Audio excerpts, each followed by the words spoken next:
अस्सलाम viewers, hope you all are well. तो जी आज से हम स्टार्ट करने वाले हैं यूनिट नंबर 2 का सेकंड टॉपिक। आज हमारी डिस्कशन होगी कैथोड रेज और इलेक्ट्रॉन्स की डिस्कवरी के हवाले से। तो सबसे पहले हम चेक करते हैं इसके लर्निंग आउटकम्स। आज हम इलेक्ट्रॉन्स के बारे में स्टडी करेंगे कि इलेक्ट्रॉन्स क्या होते हैं।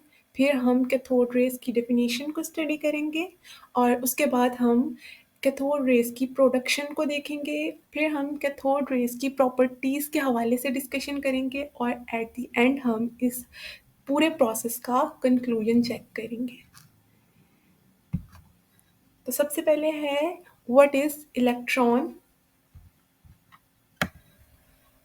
1897 में एक ब्रिटिश फिजिसिस्ट था जिसका नाम था जे थॉमसन। इसने नेगेटिवली चार्ज्ड पार्टिकल्स को डिस्कवर किया था और उन पार्टिकल्स को इसने नाम दिया था इलेक्ट्रॉन्स का। जे थॉमसन को 1906 में फिजिक्स में नोबेल प्राइज से नवाजा गया था। उसकी वजह क्या थी कि एक तो इसने इलेक्ट्रॉन्स को डिस्कवर किया था और दूसरी चीज़ ये थी कि इसने गैसेस में कंडक्शन ऑफ इलेक्ट्रिसिटी के हवाले से जो काम किया था उस बेस पे इसे नोबेल प्राइज़ दिया गया था। तो यहाँ पे एक चीज़ क्लियर हो गई कि जो इलेक्ट्रॉन्स होते हैं वो नेगेटिवली चार्ज्ड पार्टिकल्स होते हैं। ठीक है, नेक्स्ट हम देखते हैं कैथोड रेज क्या होती हैं।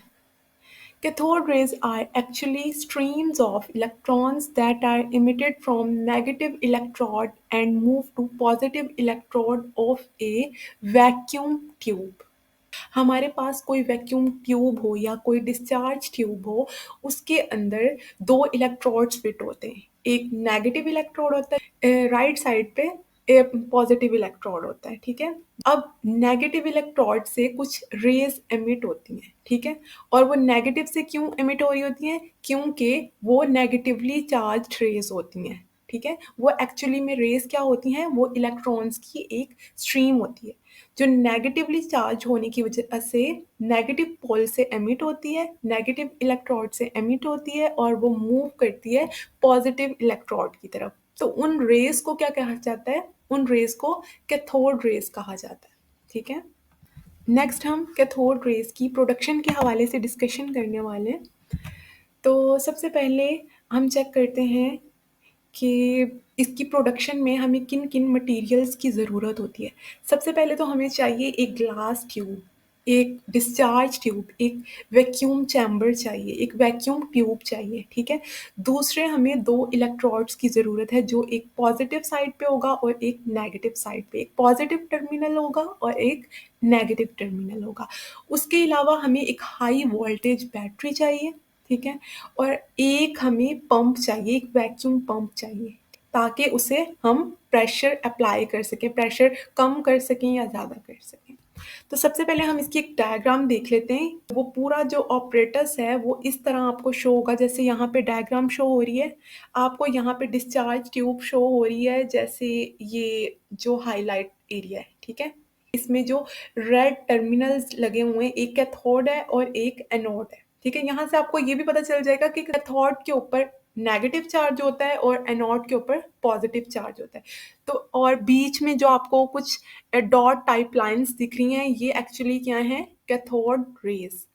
और नीचे वाली साइड पे आपको वैक्यूम पंप दिख रहा है प्रेशर अप्लाई करने के लिए। और ये पूरा जो ऑपरेटस है ये कनेक्ट किया गया है एक हाई वोल्टेज बैटरी के साथ। ठीक है, नेक्स्ट हम इसका एक्सपेरिमेंट चेक करते हैं।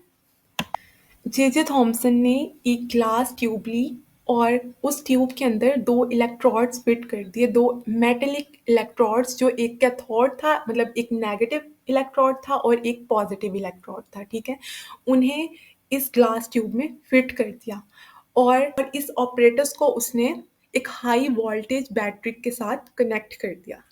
उसके बाद उसने इसमें जो प्रेशर रखा वो बहुत ही कम था, जो कि था 10⁻⁻⁴ एटॉमिक मास यूनिट। और फिर इस ऑपरेटस के अंदर एक गैस फिल्ड की गई थी जिसका नाम था हाइड्रोजन गैस। ठीक है, अब गैस के मॉलिक्यूल्स क्योंकि मूवमेंट में होते हैं, अब जब ये पूरा ऑपरेटस सेट हो गया तो इसके अंदर करंट पास आउट होने लगा। करंट के मूव होने के नतीजे में कुछ शाइनी रेज इमिट होना शुरू हुई। ठीक है, वो रेस कौन सी रेस थी? वो रेस कैथोड रेस थी, जो कैथोड से ट्रेवल कर रही थी एनोड की तरफ। तो ये सारा एक प्रोसेस था जिसके थ्रू इसने कैथोड रेस को डिस्कवर किया था। नेक्स्ट हम चेक करते हैं कैथोड रेस की प्रॉपर्टीज को। तो सबसे पहली प्रॉपर्टी क्या है? These rays will travel in the straight line perpendicular to the cathode surface. यहाँ पे वो बता रहा है कि ये जो रेज़ होती हैं, जो कैथोड रेज़ होती हैं, ये 90 के एंगल पे बिल्कुल परपेंडिकुलरली मूव कर रही होती हैं, किस सरफेस से? कैथोड की सरफेस से एनोड की सरफेस पे। अब यहाँ पे आप नीचे देख सकते हो, ये कैथोड है, ठीक है? और दूसरी साइड पे एनोड लगा हुआ है। अब यहाँ पे जो रेज़ पास्ड आउट हो रही हैं, जो आपको ये पॉइंट टाइप लाइन्स दिख रही हैं, इनका जो एंगल है, अगर आप एंगल चेक करो तो वो बिल्कुल सीधा है, बिल्कुल परपेंडिकुलर है एनोड के, मतलब बिल्कुल 90 के एंगल पे है। तो वो यही बताना चाह रहा है कि जो लाइन्स हैं वो बिल्कुल straight perpendicularly from cathode surface to anode surface move करती हैं। नेक्स्ट पॉइंट है they can cast a sharp shadow of an opaque object if placed in their path. अब यहाँ पे सबसे मेन चीज़ है समझने वाली कि ओपाक ऑब्जेक्ट क्या होता है। ये एक ऐसा ऑब्जेक्ट होता है जिसमें से जो रेज़ होती हैं वो पास्ड आउट नहीं हो सकती, ठीक है? यहाँ पे उसके कहने का मकसद है कि अगर आप ट्यूब के अंदर एक ओपाक ऑब्जेक्ट रख दो, एक हर्डल रख दो, एक ऐसा ऑब्जेक्ट रख दो जिसमें से रेज़ पास्ड आउट ना हो, तो क्या होता है, वो एक शार्प शैडो क्रिएट कर देती हैं। जैसे कि आप ये डायग्राम में देख सकते हो कि यहाँ पे इन्होंने बीच में एक मेटल क्रॉस रखा हुआ है और आप देख सकते हो कि इसका बिल्कुल सामने, ट्यूब के बिल्कुल सामने कैथोड रेज़ के ऑपोज़िट साइड पे एक शार्प शैडो क्रिएट हो गया है।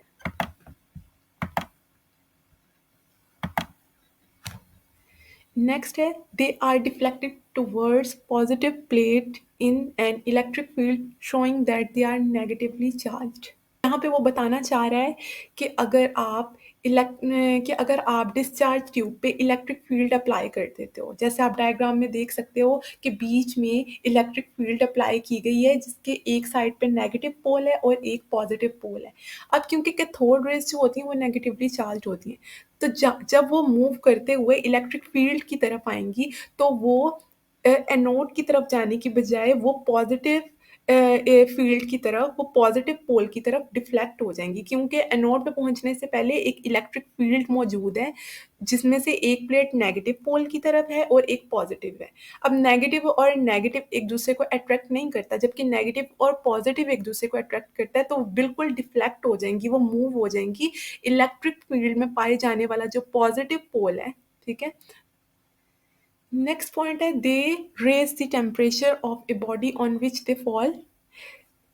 किसी भी बॉडी पे अगर कैथोड रेज़ को अप्लाई किया जाए, गिराया जाए, उस पे बम्बार्ड किया जाए उन रेज़ को, तो उस बॉडी का टेम्परेचर बढ़ जाता है। आप वैसे भी देखते होंगे, एक अगर मिसाल के तौर पे बल्ब है जैसे, ठीक है?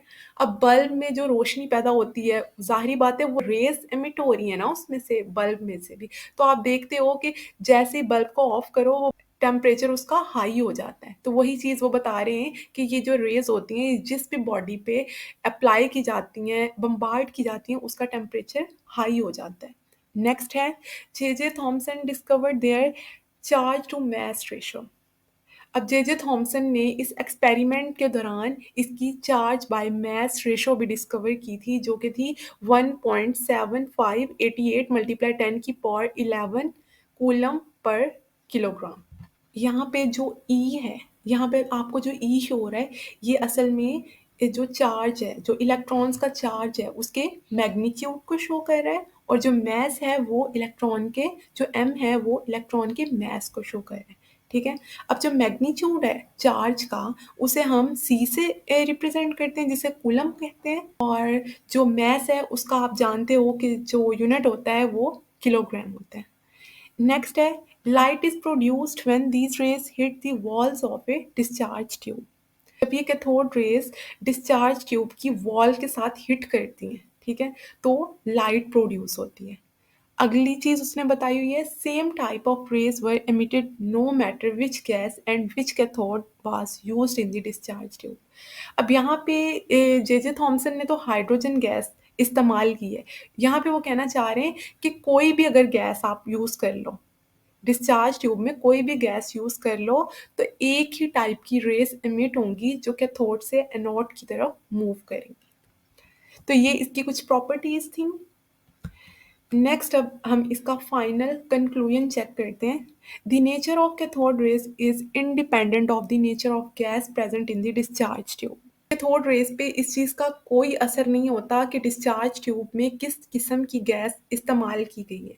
आप किसी किस्म की भी गैस इस्तेमाल कर लो, उससे कैथोड रेज पे कोई असर, कैथोड रेज की नेचर पे कोई असर नहीं होने वाला।